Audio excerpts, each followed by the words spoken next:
This is the 100-Day Ant Challenge. For the next 100 days, 2 ant colonies will live completely different lives.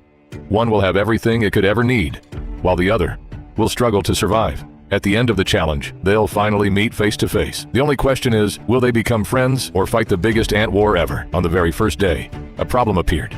The girl had 2 queen ants. Keeping them together could lead to a deadly fight.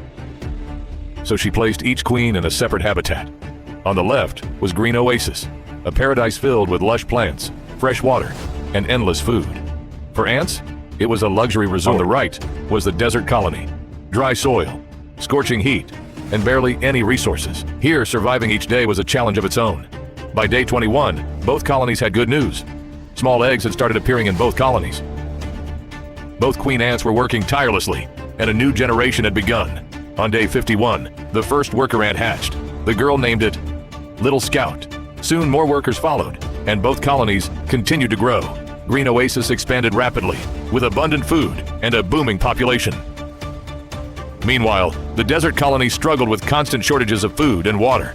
Many times, the girl felt like giving them a little sugar, but she didn't. She wanted to see how they would learn to survive on their own.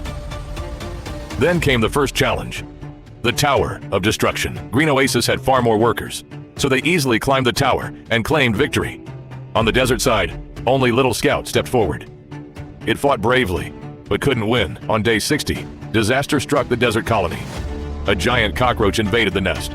Little Scout charged first, and soon the entire colony joined the battle.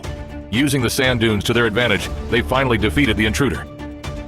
They lost many ants in the fight, but the survivors became tougher and more fearless than ever.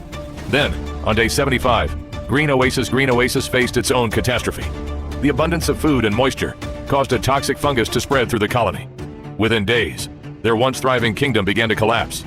Meanwhile, the desert colony fed on the defeated cockroach, gaining a huge source of protein. The colony grew stronger than ever, and the Little Scout, once a lonely worker, had become the fearless leader of an army.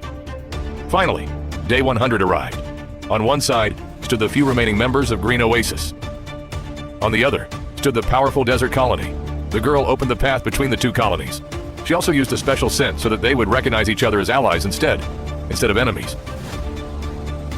All eyes were on Little Scout. He had every advantage. He could have attacked and won. Instead, he chose peace over war. The 2 colonies united and built one enormous ant kingdom together. So, what lesson can we learn from this ant kingdom?